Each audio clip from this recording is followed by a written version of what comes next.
Hi there, welcome back. I am your imaginary friend, and we're going to get back into supernatural horror in literature by Howard Phillips Lovecraft, what many consider to be the definitive work on the history of what Lovecraft used to like to call weird fiction. And uh, if you have not seen the first part, there'll be a link up somewhere. I forget which side that's on. And please do go start there. Um, I neglected to put in a a preface there to warn everybody that Lovecraft does have his opinions on things like race and xenophobia as a good thing. So some of that does color some of these impressions. So the wording choices that he makes are maybe, yeah, you can't defend him. But maybe we can separate his research on this topic from his unfortunate opinions. So with that preface, let us get back into starting with Chapter 6, Spectral Literature on the Continent. On the continent, literary horror fared well. The celebrated short tales and novels of Ernst Theodor Wilhelm Hoffmann, 1776 to 1822, are a byword for mellowness of background and maturity of form, though they incline to levity and extravagance, and lack the exalted moments of stark, breathless terror which a less sophisticated writer might have achieved. Generally, they convey the grotesque rather than the terrible. Most artistic of all the continental weird tales is the German classic Undine, 1814, by Friedrich Heinrich Karl, Baron de la Motte Fouqué. That's a mouthful. In this story of a water spirit who married a mortal and gained a human soul, there is a delicate fineness of craftsmanship which makes it notable in any department of literature, and an easy naturalness which places it close to the genuine folk myth. It is in fact derived from a tale told by the Renaissance physician and alchemist Paracelsus in his treatise on elemental sprites. Undine, daughter of a powerful water prince, was exchanged by her father for a small child, for a fisherman's daughter, who was also a small child, in order that she might acquire a soul by wedding a human being. Meeting the noble youth Huldbrand at the cottage of her foster father by the sea at the edge of a haunted wood, she soon marries him and accompanies him to his ancestral castle of Ringstetten. Huldbrand, however, eventually wearies of his wife's supernatural affiliations, and especially of the appearance of her uncle, the malicious woodland waterfall spirit Culeborn, a weariness increased by his growing affection for Bertalda, who turns out to be the fisherman's child for whom Undine was changed. At length, on a voyage down the Danube, he is provoked by some innocent act of his devoted wife to utter the angry words which consign her back to her supernatural element from which she came. By the laws of her species, return only once to kill him. From which she can, by the laws of her species, return only once to kill him, whether she will or no, if ever he prove unfaithful to her memory. Later, when Huldbrand is about to be married to Bertalda, Undine returns to her sad duty and bears his life away in tears. When he is buried among his fathers in the village churchyard, a veiled, snow-white female figure appears among the mourners, but after the prayer is seen no more. In her place is seen a little silver spring, which murmurs its way almost completely around the new grave and empties into a nearby lake. The villagers show it to this day and say that Undine and her Huldbrand are thus united in death. Many passages and atmospheric touches in this tale reveal Fouqué as an accomplished artist in the field of the macabre, especially the descriptions of the haunted wood with its gigantic snow-white man and various unnamed terrors which occur early in the narrative. Not so well known as Undine, but remarkable for its convincing realism and freedom from Gothic stock devices, is the Amber Witch of Wilhelm Meinhold, another product of the German fantastic genius of the earlier 19th century. This tale, which is laid in the time of the 30 Years' War, purports to be a clergyman's manuscript found in an old church at Kosovo, and centers round the writer's daughter, Maria Schweidler, who is wrongly accused of witchcraft. She has found a deposit of amber, which she keeps secret for various reasons, and the unexplained wealth obtained from this lends color to the accusation, an accusation instigated by the malice of the wolf-hunting nobleman Wittich Appelmann, who has vainly pursued her with ignoble designs. The deeds of a real witch, who afterward comes to a horrible supernatural end in prison, are glibly imputed to the hapless Maria, and after a typical witchcraft trial with forced confessions under torture, she is about to be burned at the stake when saved just in time by her lover, a noble youth from a neighboring district. Meinhold's great strength is in his air of casual and realistic verisimilitude, which intensifies our suspense and sense of the unseen by half persuading us that the menacing events must somehow be either the truth or very close to the truth. Indeed, so thorough is this realism that a popular magazine once published the main points of The Amber Witch as an actual occurrence of the 17th century.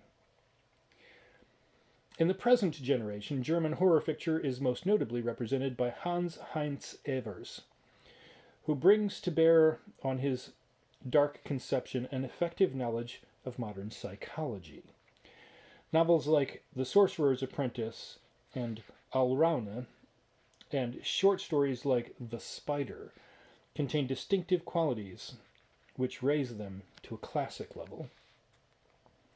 But France, as well as Germany, has been active in the realm of weirdness. Victor Hugo, in such tales as Hans of Iceland, and Balzac, in The Wild Ass's Skin, Séraphîta, and Louis Lambert, both employ supernaturalism to a greater or lesser extent, though generally only as a means to some more human end, and without the sincere and demonic intensity which characterizes the born artist in shadows. It is to Théophile Gautier that we first seem to find an authentic French sense of the unreal world. And here there appears a spectral mystery which, though not continuously used, is recognizable at once as something alike genius and profound.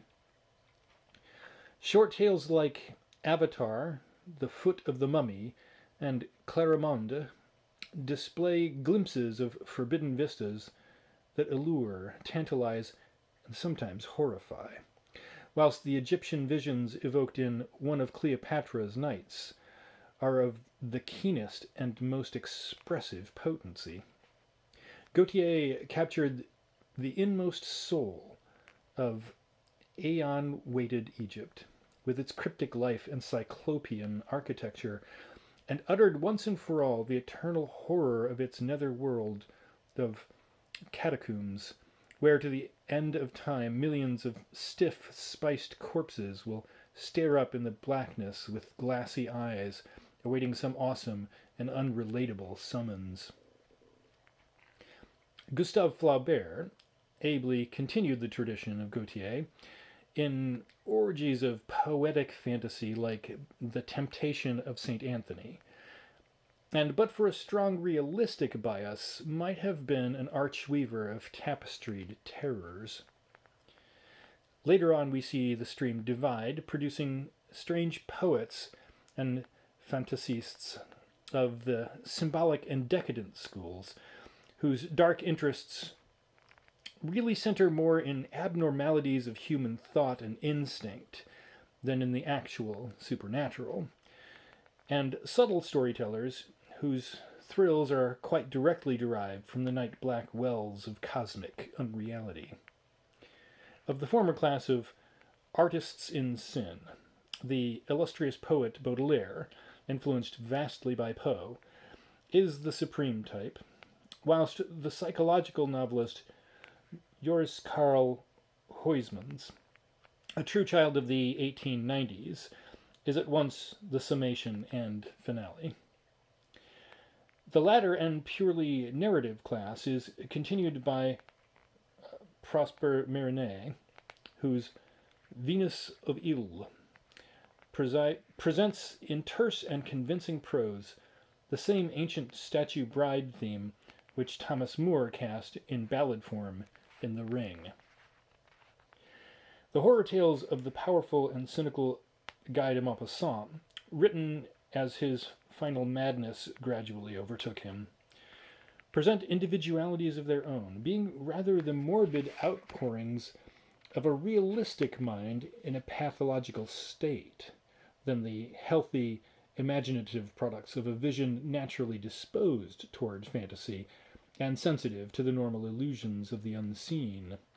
Nevertheless, they are of the keenest interest and poignancy, suggesting with marvelous force the imminence of nameless terrors and the relentless dogging of an ill-starred individual by hideous and menacing representatives of the outer blackness.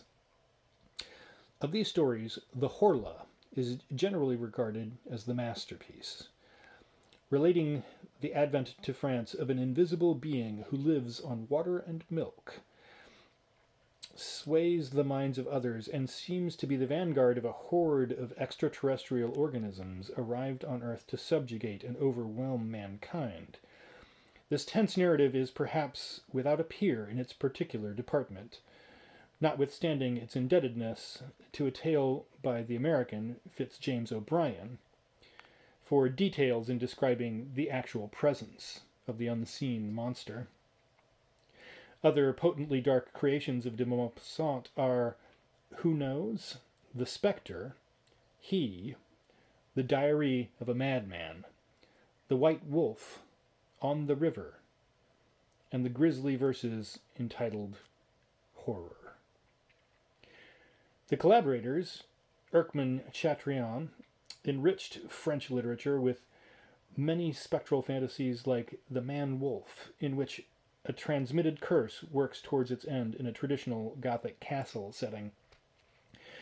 Their power of creating a shuddering midnight atmosphere was tremendous, despite a tendency toward natural explanations and scientific wonders, and few short tales contain greater horror than The Invisible Eye, where a malignant old hag weaves nocturnal hypnotic spells which induce the successive occupants of a certain inn chamber to hang themselves on a crossbeam. The Owl's Ear and The Waters of Death are full of engulfing darkness and mystery, the latter embodying the familiar overgrown spider theme so frequently employed by weird fictionists. Villiers de l'Isle Adam likewise followed the macabre school. His Torture by Hope, the tale of a stake-condemned prisoner permitted to escape in order to feel the pangs of recapture, being held by some to constitute the most harrowing short story in literature. This type, however, is less a part of the weird tradition than a class peculiar to itself, the so-called conte cruel, in which the wrenching of the emotions is accomplished through dramatic tantalizations, frustrations, and gruesome physical horrors. Almost wholly devoted to this form is the living writer Maurice Lavelle, whose very brief episodes have lent themselves to so readily to the theatrical adaptations in the thrillers of the Grand Guignol. As a matter of fact, the French genius is more naturally suited to this dark realism than to the suggestion of the unseen, since the latter process requires, for its best and most sympathetic development on a large scale, the inherent mysticism of the northern mind. A very flourishing, though till recently quite hidden, branch of weird literature is that of the Jews, kept alive and nourished in obscurity by the somber heritage of an early Eastern magic, apocalyptic literature, and Kabbalism. The Semitic mind, like the Celtic and Teutonic, seems to possess marked mystical inclinations, and the wealth of underground horror lore surviving in ghettos and synagogues must be much more considerable than is generally imagined. Kabbalism itself, so prominent during the Middle Ages, is a system of philosophy explaining the universe as emanations of the deity, and involving the existence of strange spiritual realms and beings apart from the visible world, of which dark glimpses may be obtained through certain secret incantations. Its ritual is bound up with mystical interpretations of the Old Testament and attributes an esoteric significance to each letter of the Hebrew alphabet, a circumstance which has imparted to Hebrew letters a sort of spectral glamour and potency in the popular literature of magic. Jewish folklore has preserved much of the terror and mystery of the past, and when more thoroughly studied is likely to exert considerable influence on weird fiction. The best example of its literary use so far are the German novel The Golem by Gustave Meinhold and the drama The Dybbuk by the Jewish writer using the pseudonym Ernst. The former, with its haunting, shadowy suggestions of marvels and horrors just beyond reach, is laid in Prague and describes with singular mastery that city's ancient ghetto with its spectral peaked gables. The name is derived from a fabulous artificial giant, supposed to be made and animated by medieval rabbis according to a certain cryptic formula. The Dybbuk, translated and produced in America in 1925, is more recently produced as an opera, described with singular power the possession of a living body by the evil soul of a dead man.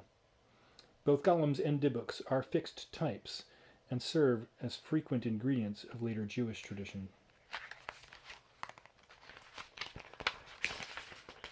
Chapter 7. Edgar Allan Poe gets his own chapter. In the 1830s occurred a literary dawn directly affecting not only the history of the weird tale, but that of short fiction as a whole, and indirectly molding the trends and fortunes of a great European aesthetic school. It is our good fortune as Americans to be able to claim that dawn as our own, for it came in the person of our most illustrious and unfortunate fellow countryman, Edgar Allan Poe. Poe's fame has been subject to curious undulations, and it is now a fashion amongst the advanced intelligentsia to minimize his importance both as an artist and as an influence.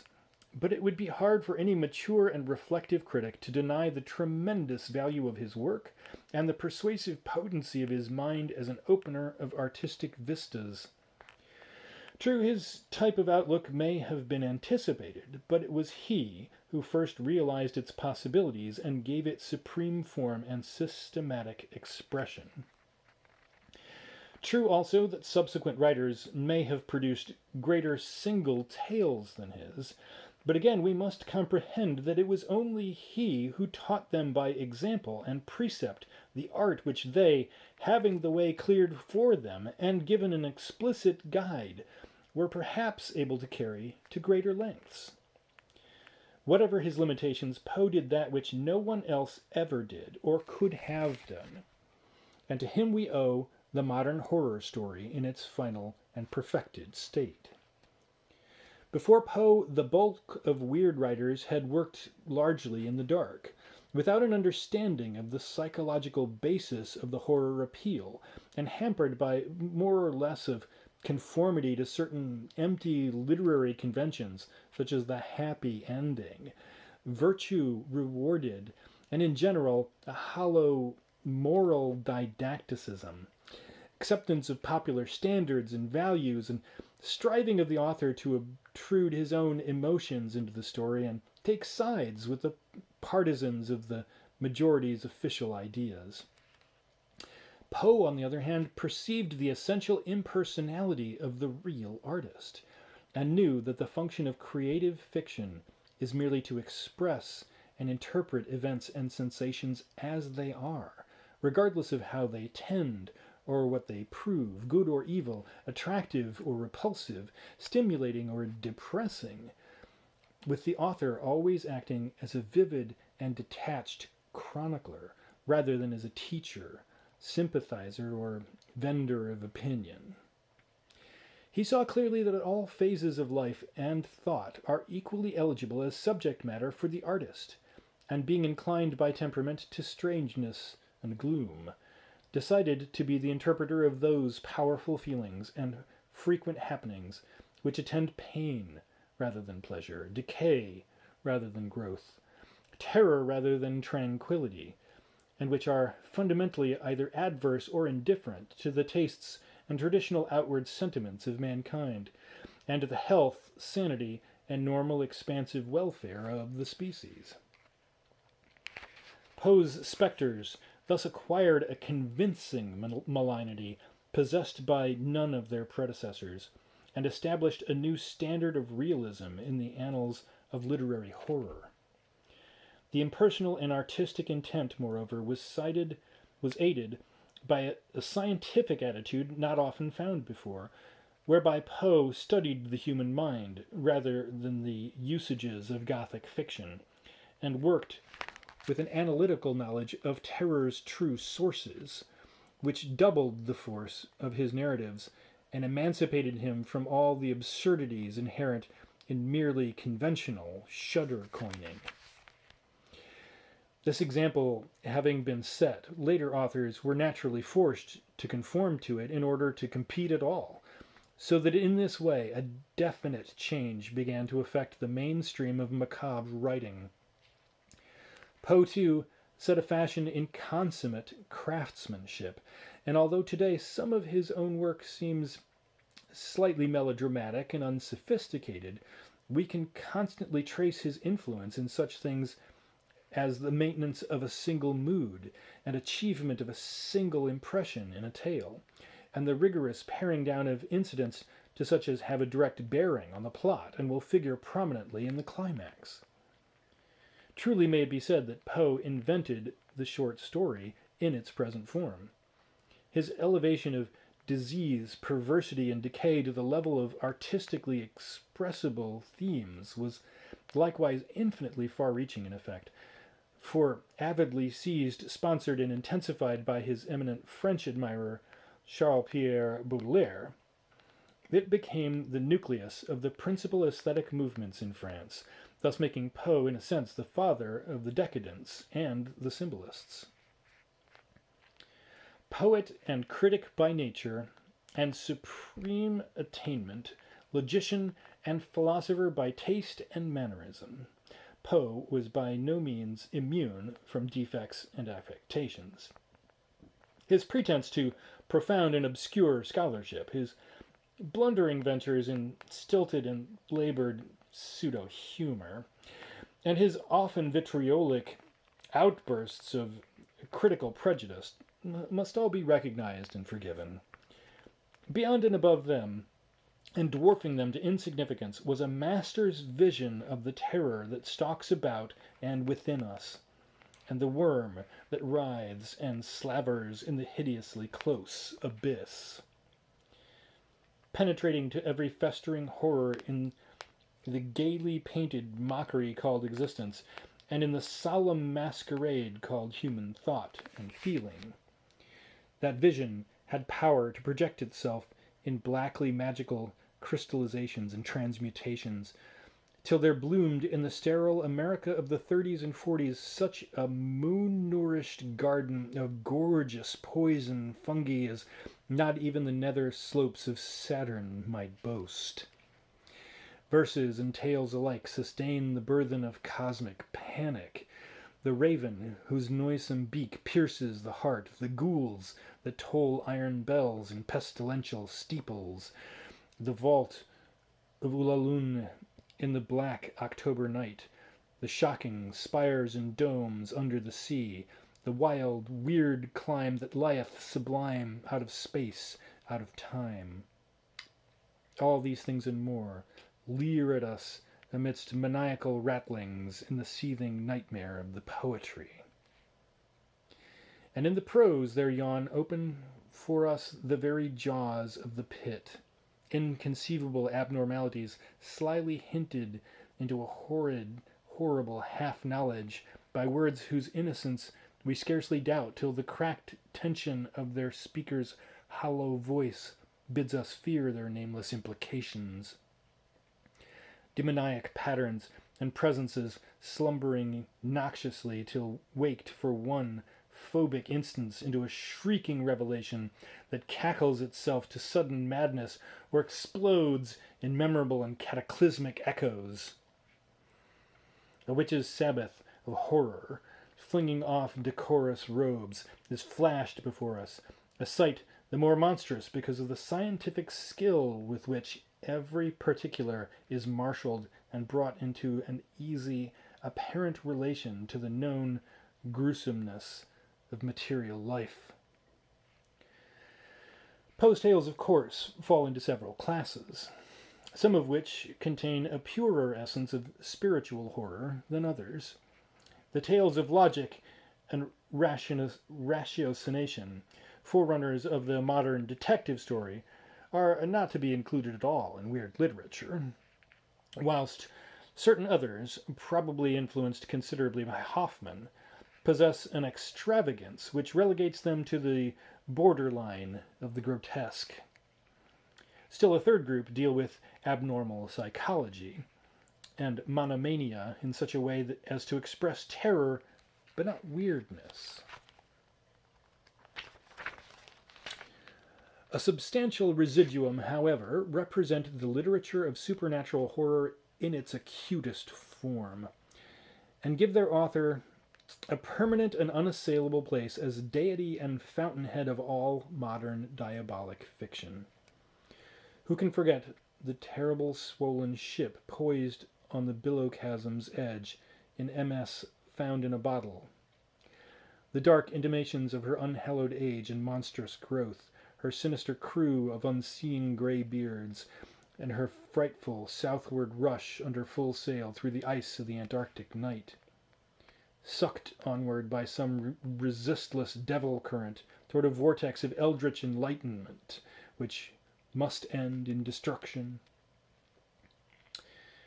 Then there is the unhonorable M. Valdemar, kept together by hypnotism for 7 months after his death, and uttering frantic sounds but a moment before the breaking of the spell leaves him a nearly liquid mass of loathsome, of detestable putrescence. In the narrative of A. Gordon Pym, the voyagers reach first a strange south polar land of murderous savages where nothing is white and where vast rocky ravines have the form of titanic Egyptian letters spelling terrible primal arcana of earth, and thereafter a still more mysterious realm where everything is white, and where shrouded giants and snowy-plumed birds guard a cryptic cataract of mist which empties from immeasurable celestial heights into a torrid milky sea. Metzengerstein horrifies with its malign hints of a monstrous metempsychosis, the mad nobleman who burns the stable of his hereditary foe, the colossal unknown horse that issues from the blazing building after the owner has perished therein, the vanishing bit of ancient tapestry where was shown the ghost horse of the victim's ancestors in the Crusades, the giant horse, pardon me, of the victim's ancestors in the Crusades, the madman's wild and constant riding on the great horse, and his fear and hatred of the steed, the meaningless prophecies that brood obscurely over the warring houses, and finally the burning of the madman's palace and the death therein of the owner, borne helpless into the flame and up the vast staircase astride the beast he has ridden so strangely. Afterward, the rising smoke of the ruins takes the form of a gigantic horse. The man of the crowd, telling of one who roams day and night to mingle with streams of people as if afraid to be alone, has quieter effects, but implies nothing less of cosmic fear. Poe's mind was never far from terror and decay, and we see in every tale, poem, and philosophical dialogue a tense eagerness to fathom unplumbed wells of night, to pierce the veil of death, and to reign in fancy as lord of the frightful mysteries of time and space. Certain of Poe's tales possess an almost absolute perfection of artistic form which makes them veritable beacon lights in the province of the short story. Poe could, when he wished, give to his prose a richly poetic cast, employing that archaic and orientalized style with jeweled phrase, quasi-biblical repetition, and recurrent burthen so successfully used by later writers like Oscar Wilde and Lord Dunsany. And in the cases where he has done this, we have an effect of lyrical fantasy almost narcotic in essence. An opium pageant of dream in the language of dream, with every unnatural color and grotesque image bodied forth in a symphony of corresponding sound.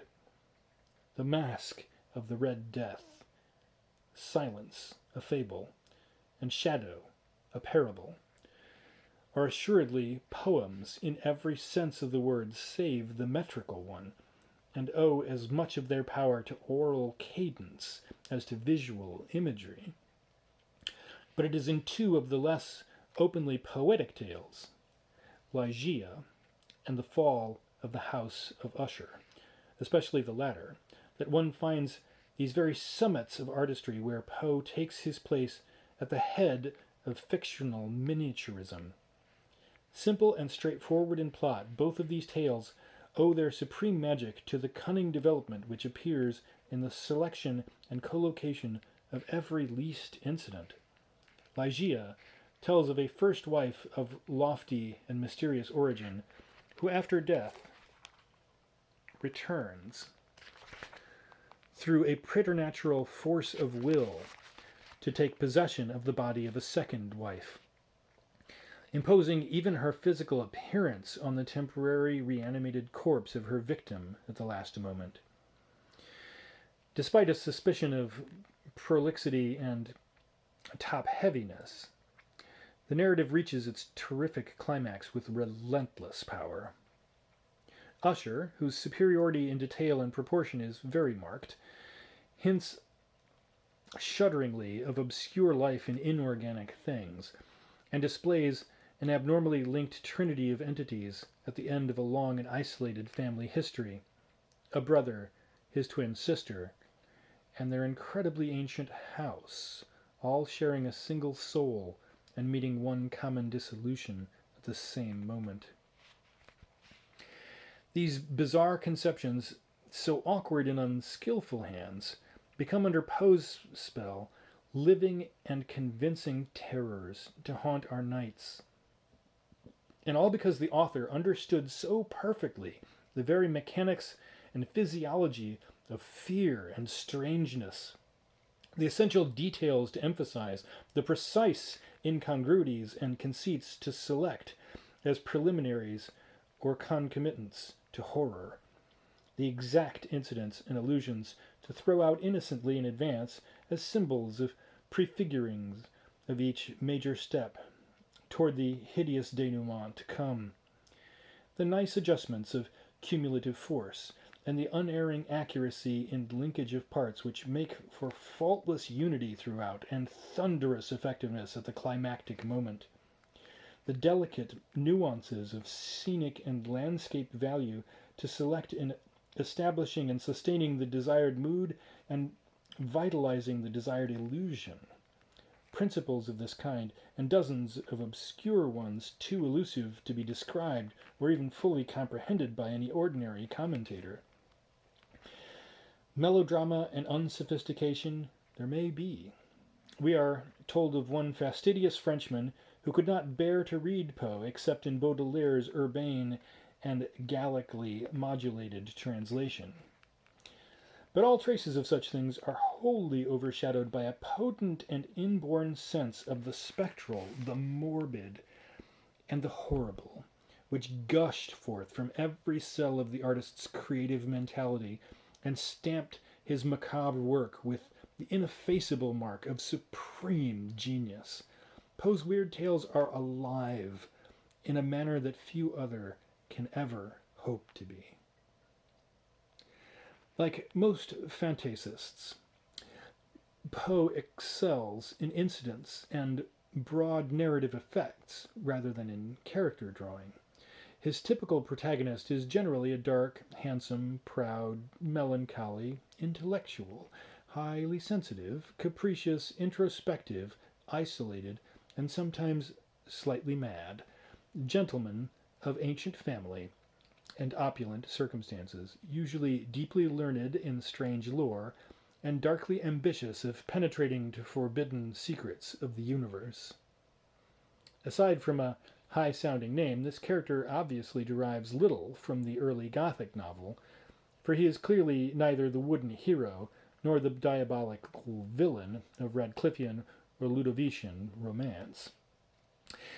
Indirectly, however, he does possess a sort of genealogical connection, since his gloomy, ambitious, and antisocial qualities savor strongly of the typical Byronic hero, who in turn is definitely an offspring of the Gothic Manfreds, Mantonis, and Ambrosiuses.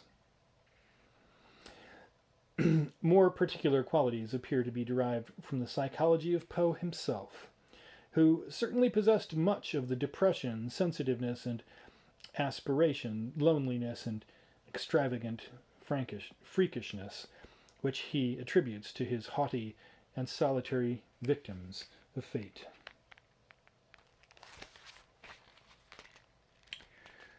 Chapter 8. The Weird Tradition in America. The public for whom Poe wrote, though grossly unappreciative of his art, was by no means unaccustomed to the horrors with which he dealt. America, besides inheriting the usual dark folklore of Europe, had an additional fund of weird associations to draw upon, so that spectral legends had already been recognized as fruitful subject matter for literature. Charles Brockden Brown had achieved phenomenal fame with his Radcliffean romances, and Washington Irving's lighter treatment of eerie themes had quickly become classic. This additional fund proceeded, as Paul Elmer More has pointed out, from the keen spiritual and theological interests of the first colonists, plus the strange and forbidding nature of the scene into which they were plunged.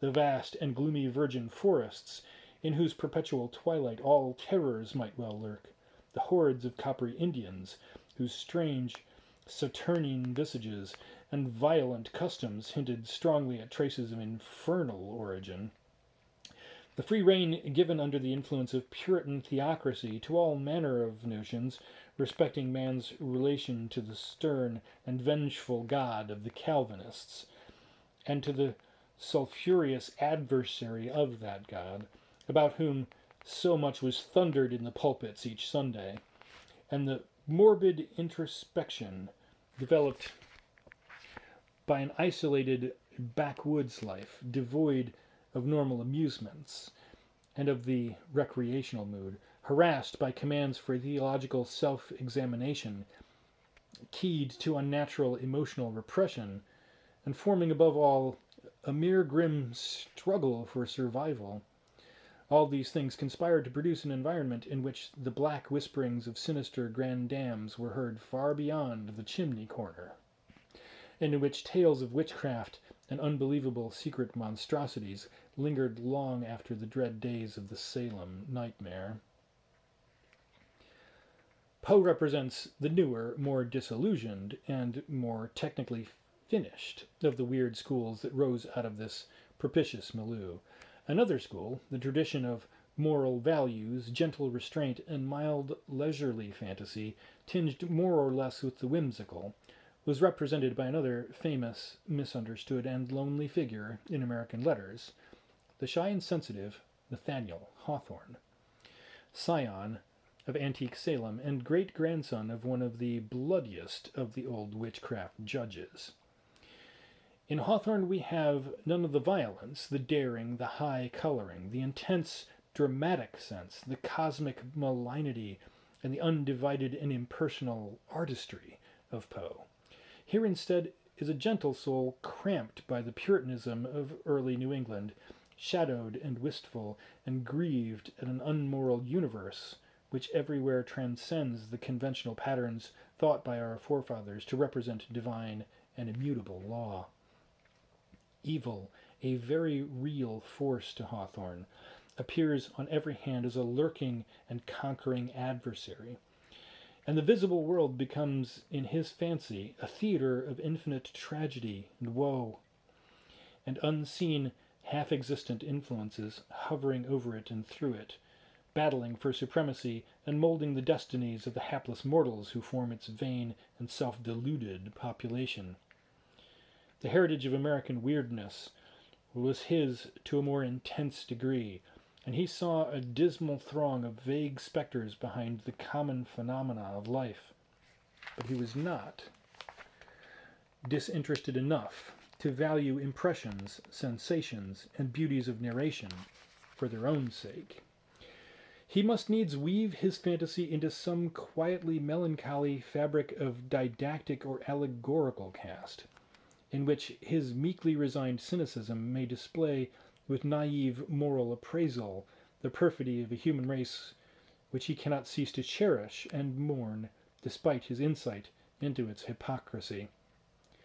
Supernatural horror, then, is never a primary object with Hawthorne, though its impulses were so deeply woven into his personality that he cannot help suggesting it with the force of genius when he calls upon the unreal world to illustrate the pensive sermon he wishes to preach.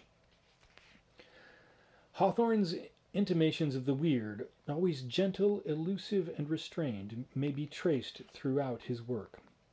The mood that produced them found one delightful vent in the Teutonized retelling of the classic myths for children contained in A Wonder Book and Tanglewood Tales, and at other times exercised itself in casting a certain strangeness and intangible witchery or malevolence over events not meant to be actually supernatural, as in the macabre posthumous novel Dr. Grimshaw's Secret, which invests with a peculiar sort of repulsion a house existing to this day in Salem, and abutting on the ancient Charter Street burying ground.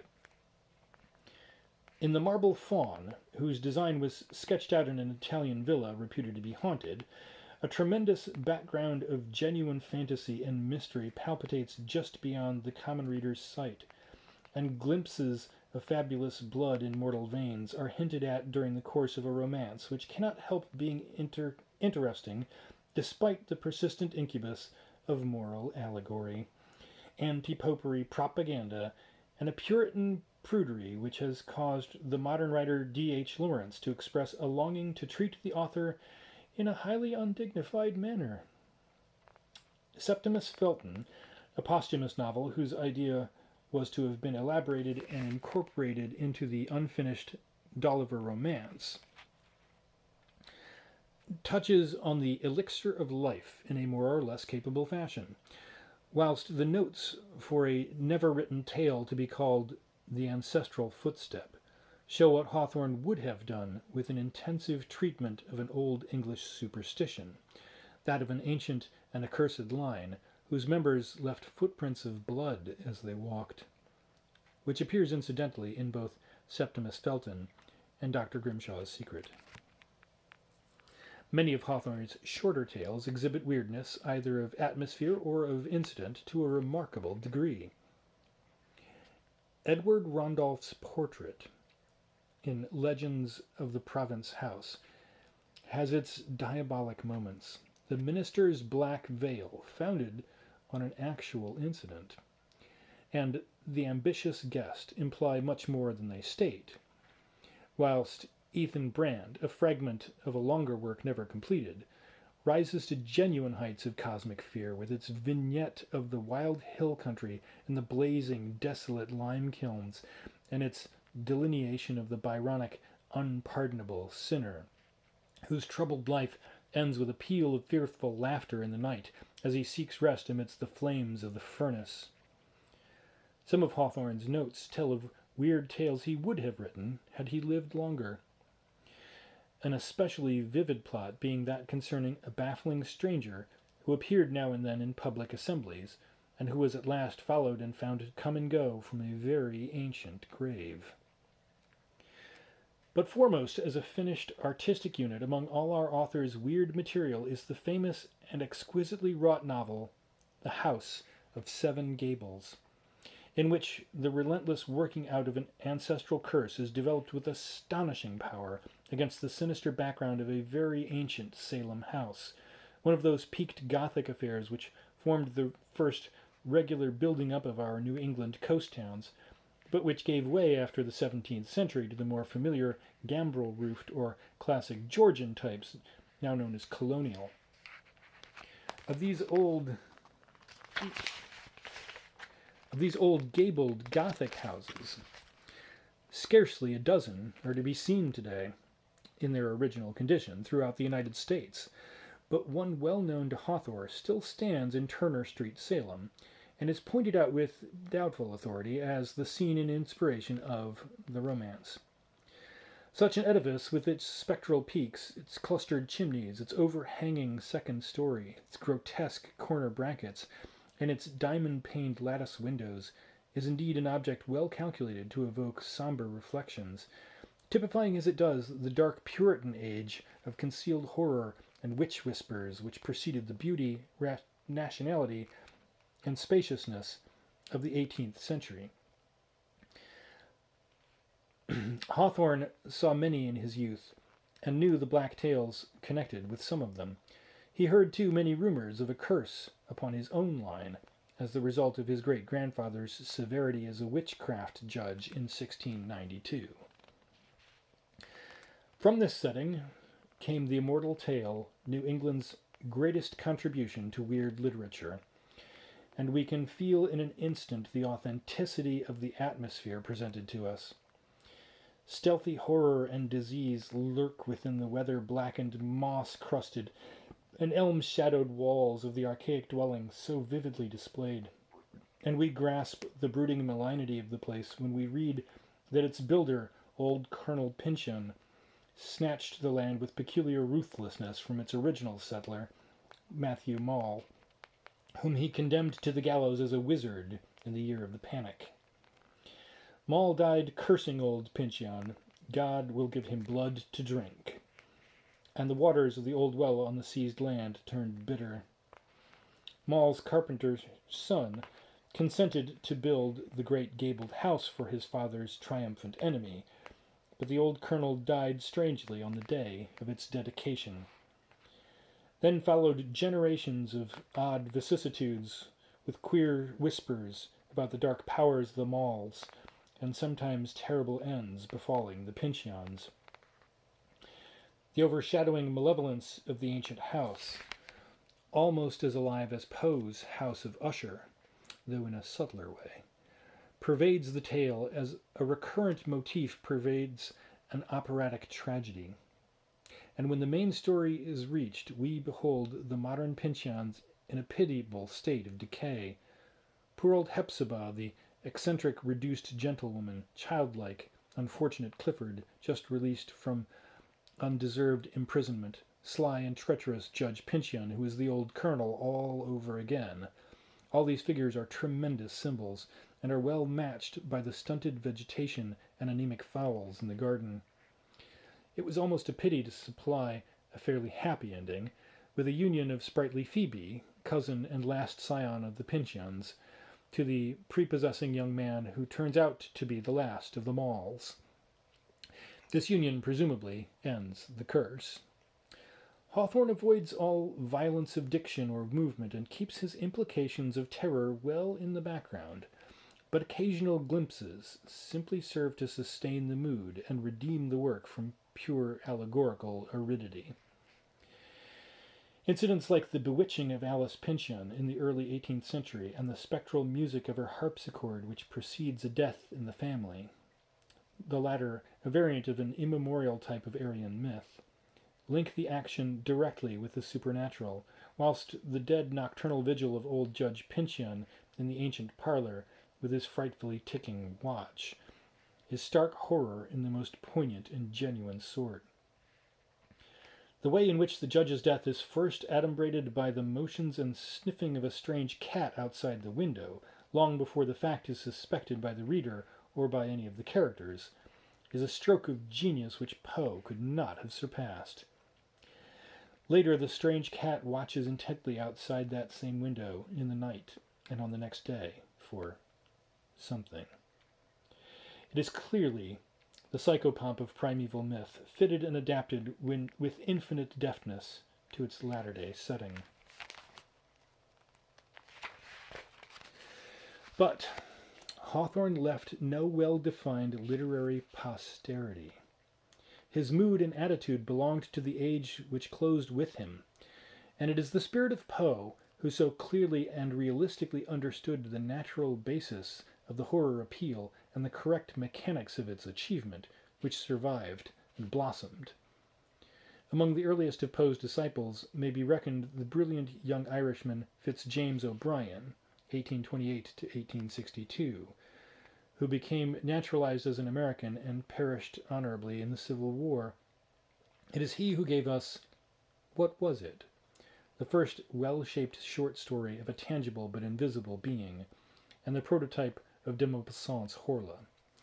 He also who created the inimitable diamond lens, in which a young microscopist falls in love with a maiden of an infinitesimal world which he has discovered in a drop of water. O'Brien's early death undoubtedly deprived us of some masterful tales of strangeness and terror, though his genius was not, properly speaking, of the same Titan quality which characterized Poe and Hawthorne. Closer to real greatness was the eccentric and Saturnine journalist Ambrose Bierce, born in 1842, who likewise entered the Civil War, but survived to write some immortal tales and to disappear in 1913 in as great a cloud of mystery as any he ever evoked from his nightmare fantasy. Bierce was a satirist and pamphleteer of note, but the bulk of his artistic reputation must rest upon his grim and savage short stories, a large number of which deal with the Civil War, and form the most vivid and realistic expression which that conflict has yet received in fiction. Virtually all of Bierce's tales are tales of horror, and whilst many of them treat only of the physical and psychological horrors within nature, a substantial proportion admit the malignly supernatural and form a leading element in America's fund of weird literature. Mr. Samuel Loveman, a living poet and critic who was personally acquainted with Bierce, thus sums up the genius of the great shadow maker in the preface to some of his letters. In Bierce, the evocation of horror becomes for the first time not so much the prescription or prevention of Poe and Maupassant, but an atmosphere definite and uncannily precise. Words so simple that one would be prone to ascribe them to the limitations of a literary hack take on an unholy horror, a new and unguessed transformation. In Poe, one finds it a tour de force. In Maupassant, a nervous engagement of the flagellated climax. To Bierce, simply and sincerely, diabolism held in its tormented depth a legitimate and reliant means to the end. Yet a tacit confirmation with nature is in every instance insisted upon. In The Death of Halpin Frasier, flowers, verdure, and the boughs and leaves of trees are magnificently placed as an opposing foil to unnatural malignity. Not the accustomed golden world, but a world pervaded with the mystery of blue and the breathless recalcitrance of dreams, is Bierce's. Yet, curiously, inhumanity is not altogether absent. The inhumanity mentioned by Mr. Loveman finds vent in a rare strain of sardonic comedy and graveyard humor, and a kind of delight in images of cruelty and tantalizing disappointment. The former quality is well illustrated by some of the subtitles in the darker narratives, such as "One does not always eat what is on the table," describing a body laid out for a coroner's inquest, and "A man, though naked, may be in rags," referring to a frightfully mangled corpse. Bierce's work is, in general, somewhat uneven. Many of the stories are obviously mechanical and marred by a jaunty and commonplacely artificial style derived from journalistic models, but the grim malevolence stalking through all of them is unmistakable, and several stand out as permanent mountain peaks of American weird writing. The Death of Halpin Frasier, called by Frederick Tabor Cooper the most fiendishly ghastly tale in the literature of the Anglo-Saxon race, tells of a body skulking by night without a soul in a weird and horribly ensanguined wood, and of a man beset by ancestral memories who met death at the claws of that which had been his fervently loved mother. The Diamond Thing, frequently copied in popular anthologies, chronicles the hideous devastations of an invisible entity that waddles and flounders on the hills and in the wheat fields by night and day. The Suitable Surroundings evokes with singular subtlety yet apparent simplicity a piercing sense of the terror which may reside in the written word. In the story, the weird author Colston says to his friend Marsh, "You are brave enough to read me in a streetcar, but in a deserted house, alone, in the forest, at night? Pah! I have a manuscript in my pocket that would kill you." Marsh reads the manuscript in The Suitable Surroundings, and it does kill him.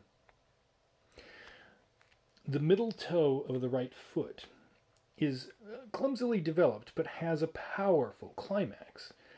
A man named Manton has horribly killed his 2 children and his wife, the latter of whom lacked the middle toe of the right foot.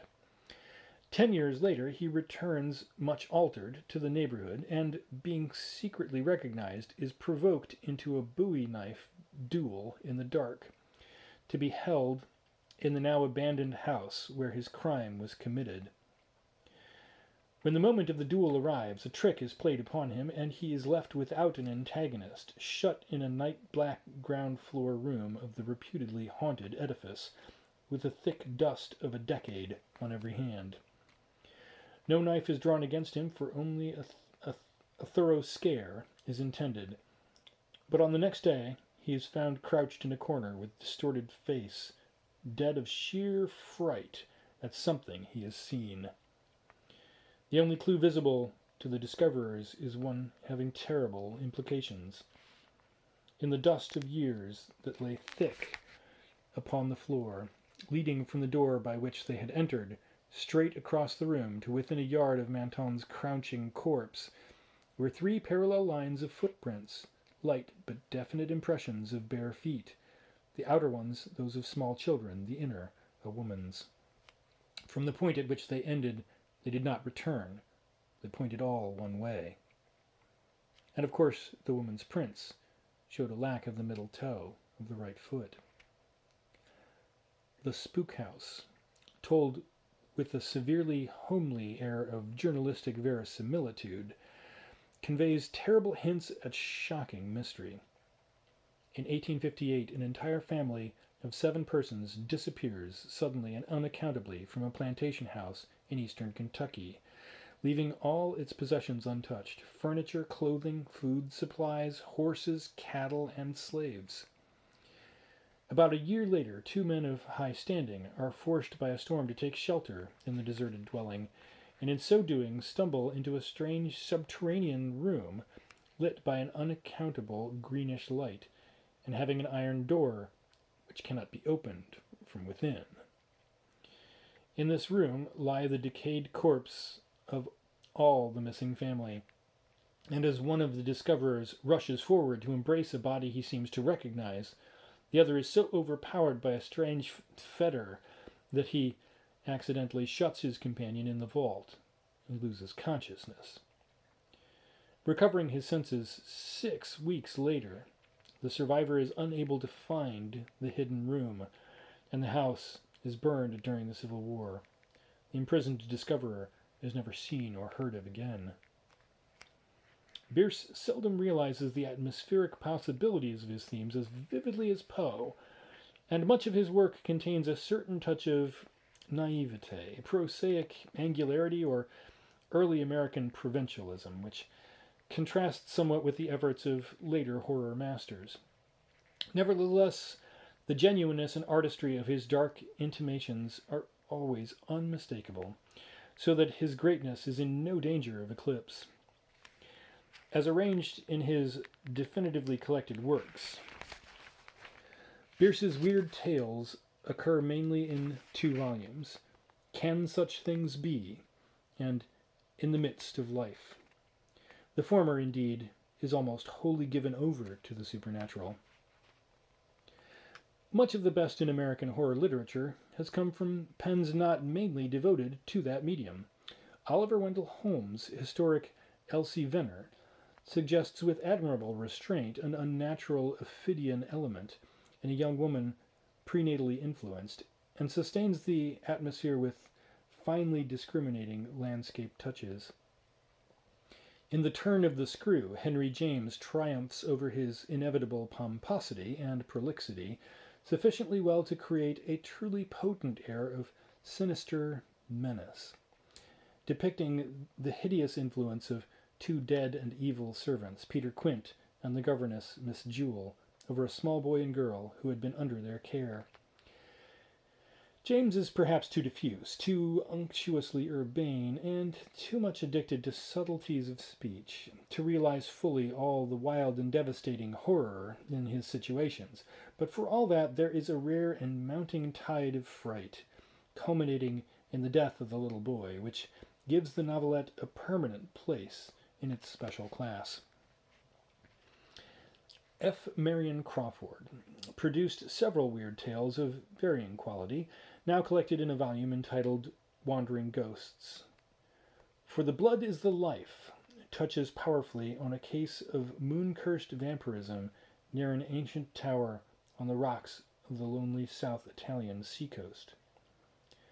The Dead Smile treats of family horrors in an old house and an ancestral vault in Ireland, and introduces the banshee with considerable force. The Upper Berth, however, is Crawford's weird masterpiece, and is one of the most tremendous horror stories in all literature. In this tale of suicide-haunted staterooms, such things as the spectral saltwater dampness, the strangely open porthole, and the nightmare struggle with the nameless object are handled with incomparable dexterity. Very genuine, though not without the typical mannered extravagance of the 1890s, is the strain of horror in the early work of Robert W. Chambers, since renowned for products of a very different quality. The King in Yellow, a series of vaguely connected short stories, having as a background a monstrous and suppressed book whose perusal brings fright, madness, and spectral tragedy, really achieves notable heights of cosmic fear, in spite of uneven interest and a somewhat trivial and affected cultivation of the Gallic studio atmosphere made popular by du Maurier's Trilby. The most powerful of its tales, perhaps, is The Yellow Sign, in which is introduced a silent and terrible churchyard watchman with a face like a puffy grave worm's. A boy describing a tussle he has had with this creature shivers and sickens as he relates a certain detail. Well, sir, it's God's truth that when I hit him, he grabbed me wrist, sir, and when I twisted his soft, mushy fist, one of his fingers come off in me hand. An artist, who, after seeing him, has shared with another a strange dream of a nocturnal hearse, is shocked by the voice with which the watchman accosts him. The fellow emits a muttering sound that fills the head like thick, oily smoke from a fat-rendering vat, or an odor of noisome decay. What he mumbles is merely this. Have you found the yellow sign?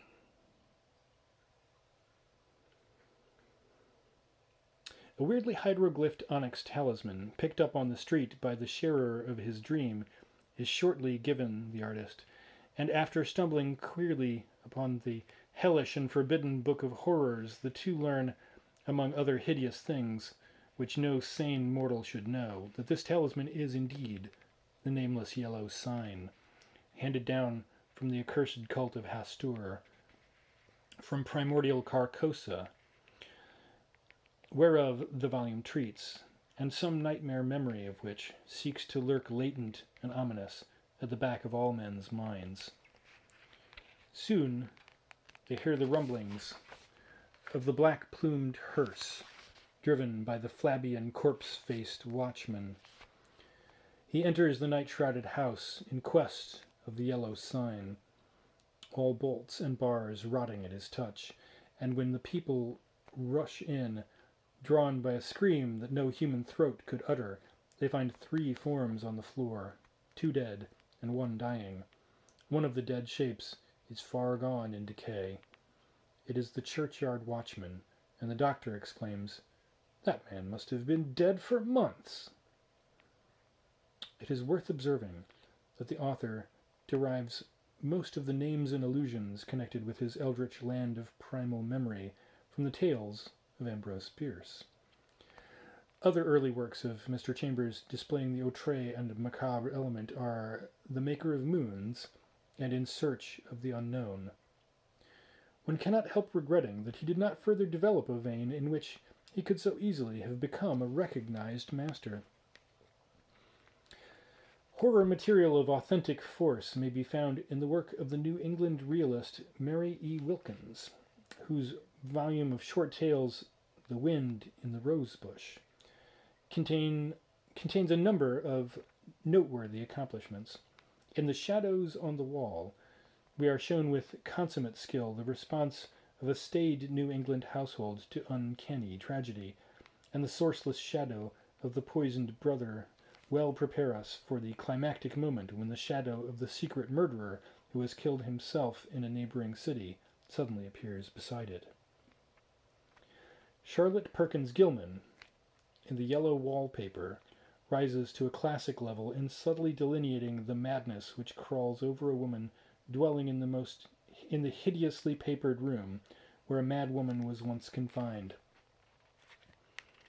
In The Dead Valley, the eminent architect and medievalist Ralph Adams Cram achieves a memorably potent degree of vague regional horror through subtleties of atmosphere and description. Still further carrying on our spectral tradition is the gifted and versatile humorist Irvin S. Cobb, whose work both early and recent contains some finely weird specimens.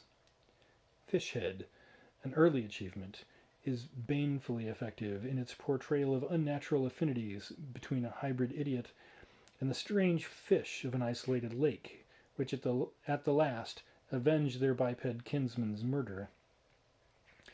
Later work of Mr. Cobb introduces an element of possible science, as in the tale of Hereditary Memory, where a modern man with a negroid strain utters words in African jungle speech when run down by a train under visual and oral circumstances recalling the maiming of his black ancestor by a rhinoceros a century before. Extremely high in artistic stature is the novel The Dark Chamber, 1927, by the late Leonard Klein. This is the tale of a man who, with his characteristic ambition of the Gothic or Byronic hero-villain, seeks to defy nature and recapture every moment of his past life through the abnormal stimulation of memory. To this end he employs endless notes, records, mnemonic objects and pictures, and finally odors, music, and exotic drugs. At last his ambition goes beyond his personal life and reaches toward the black abysses of hereditary memory, even back to pre-human days, amidst the steaming swamps of the Carboniferous Age, and to still more unimaginable deeps of primal time and entity. He calls for madder music and takes stranger drugs, and finally his great dog grows oddly afraid of him. A noxious animal stench encompasses him, and he grows vacant-faced and subhuman. In the end, he takes to the woods, howling at night beneath windows. He is finally found in a thicket, mangled to death.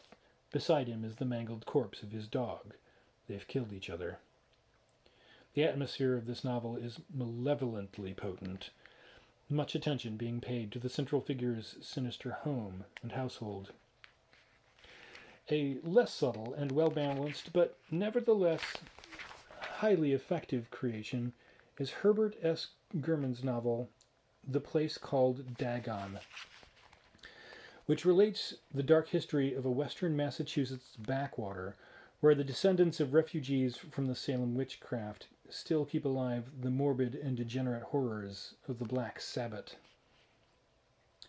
Sinister House by Leland Hall has touches of magnificent atmosphere, but is marred by a somewhat mediocre romanticism. Very notable in their way are some of the weird conceptions of the novelist and short story writer Edward Lucas White, most of whose themes arise from actual dreams. The Song of the Siren has a very persuasive strangeness, while such things as Lacundu and The Snout arouse darker apprehensions. Mr. White imparts a very peculiar quality to his tales, an oblique sort of glamour, which has its own distinctive type of convincingness. Of younger Americans, none strikes the note of cosmic horror so well as the California poet, artist, and fictionist Clark Ashton Smith, whose bizarre writing, drawings, paintings, and stories are the delight of a sensitive few. Mr. Smith has for his background a universe of remote and paralyzing fright, jungles of poisonous and iridescent blossoms on the moons of Saturn, evil and grotesque temples in Atlantis, Lemuria, and forgotten elder worlds, and dank morasses of spotted death fungi in spectral countries beyond Earth's rim. His longest and most ambitious poem, The Hashish Eater, is in pentameter blank verse, and opens up chaotic and incredible vistas of kaleidoscopic nightmare in the spaces between the stars. In sheer demonic strangeness and fertility of conception, Mr. Smith is perhaps unexcelled by any other writer dead or living. Who else has seen such gorgeous, luxuriant, and feverishly distorted visions of infinite sphere and multiple dimensions, and lived to tell the tale? His short stories deal powerfully with other galaxies, worlds, and dimensions, as well as with strange religions, regions, and eons on the Earth. He tells of primal Hyperborea and its black amorphous god Tsathoggua, and of the lost continent Zothique, and of the fabulous vampire-cursed land of Averroum in medieval France. Some of Mr. Smith's best work can be found in the brochure entitled The Double Shadow and Other Fantasies, 1933.